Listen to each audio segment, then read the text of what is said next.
Hello, ഇന്ന് നമുക്ക് മത്തൻ്റെയും ചെറുപയറും വെച്ചിട്ട് നല്ലൊരു ഒന്നാന്തരം തോരൻ ഉണ്ടാക്കാം. വളരെ സിമ്പിളാണ്, ഹെൽത്തിയുമാണ് ഇത്. ചെറിയ മത്തൻ്റെ തളിരിലയാണ് പറിക്കേണ്ടത്. പറമ്പും ഒക്കെ ഉണ്ടെങ്കിൽ ധാരാളം ഇത് കിട്ടും. നമുക്ക് വളരെ എപ്പോഴും കിട്ടുന്ന ഒരു ഐറ്റമാണ്, പെട്ടെന്ന് ഉണ്ടാക്കിയെടുക്കാം. മത്തൻ്റെ ഇല 2 വട്ടം നന്നായി കഴുകി എടുക്കുന്നുണ്ട് ഞാൻ.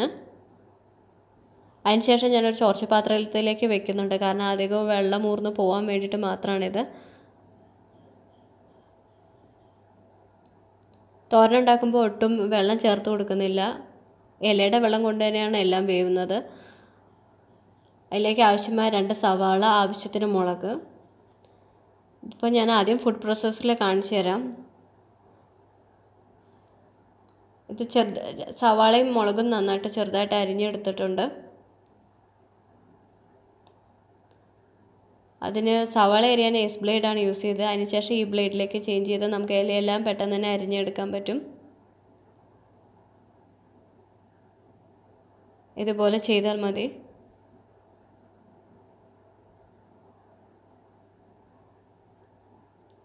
ആദ്യം ഒന്ന് അടിച്ചതിന് ശേഷം നമുക്ക് പിന്നെ അടപ്പും കൂടെ വെച്ചിട്ടൊന്ന് റൊട്ടേറ്റ് ചെയ്തെടുക്കണം.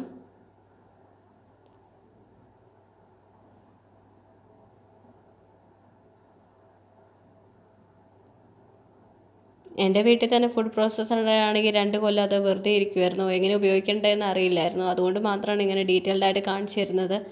കൈ കൊണ്ട് നമുക്ക് അറിയാവുന്നതേ ഉള്ളൂ.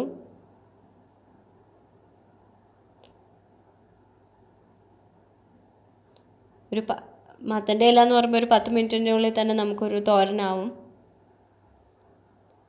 ഇതിനകത്ത് ധാരാളം വിറ്റാമിൻ എ അടങ്ങിയിട്ടുള്ളതുകൊണ്ട് കണ്ണിനും എല്ലാത്തിനും നല്ലതാണ്. കാൽസ്യം അടങ്ങിയിട്ടുണ്ട് ഉള്ളതുകൊണ്ട് നമുക്ക് ബോണിനായാലും ടീത്തിനായാലും എല്ലാം നല്ലതാണ്. ഫുഡ് പ്രോസസ്സറിൽ അരിഞ്ഞതിന് ശേഷം ഇതുപോലെ കിട്ടും ഇല. അല്ലെങ്കിൽ നമുക്ക് ഇങ്ങനെ ചെയ്യാവുന്നേ ഉള്ളൂ, ഇതുപോലെ അരിഞ്ഞാൽ മതി.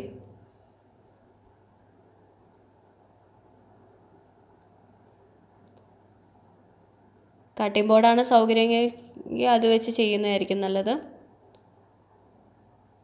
അപ്പം ഞാനിവിടെ എല്ലാം അരിഞ്ഞു വെച്ചിട്ടുണ്ട്. ഇതിലേക്ക് ആവശ്യമായ മഞ്ഞൾപ്പൊടിയും ഉപ്പും നമുക്ക് ചേർത്ത് കൊടുക്കണം.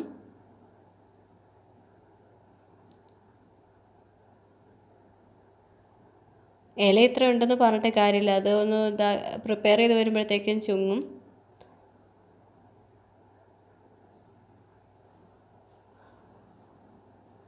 സ്റ്റൗവിലേക്ക് വെക്കുന്നതിന് മുമ്പ് തന്നെ നമുക്ക് ഈ തേങ്ങയും കൂടി ഇട്ട് നന്നായിട്ട് മിക്സ് ചെയ്ത് വെക്കാം.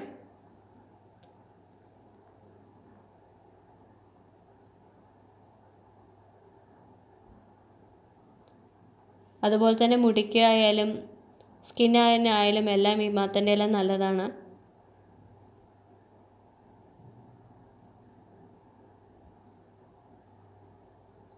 ചൂടായ ചട്ടിയിലേക്ക് ഞാനിപ്പോൾ എണ്ണ ഒഴിച്ചു കൊടുത്തിട്ടുണ്ട്. എണ്ണ ഒഴിച്ചതിന് ശേഷം നമുക്ക് ഇലയും കൂടെ ആഡ് ചെയ്യാം.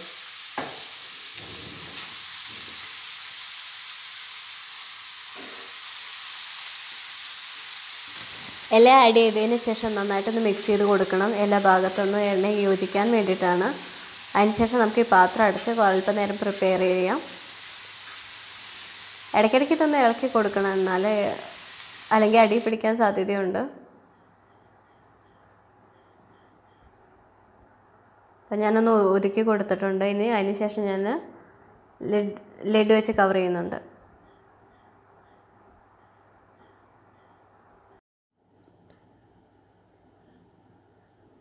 അതിനുശേഷം ഞാൻ ഉപ്പിട്ട് വേവിച്ച് വെച്ച ചെറുപയർ ഇതിലേക്ക് ആഡ് ചെയ്യുന്നുണ്ട്.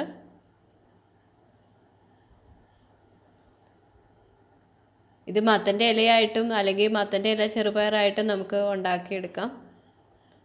അപ്പം ഞാൻ നന്നായിട്ട് മിക്സ് ചെയ്തു. ഇതിന് ശേഷം അടച്ചു വെക്കണം. അതിൻ്റെ ഫ്ലേവറും എല്ലാം കറക്റ്റായിട്ട് പ്രൊപ്പോർഷനിൽ വരാൻ വേണ്ടിയിട്ടാണ്.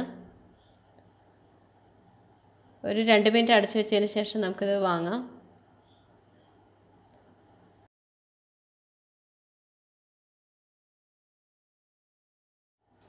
അപ്പം നിങ്ങളെല്ലാവരും തീർച്ചയായിട്ടും ഇത് ട്രൈ ചെയ്യണം. തീർച്ചയായിട്ടും സബ്സ്ക്രൈബ് ചെയ്യണം. Thank you.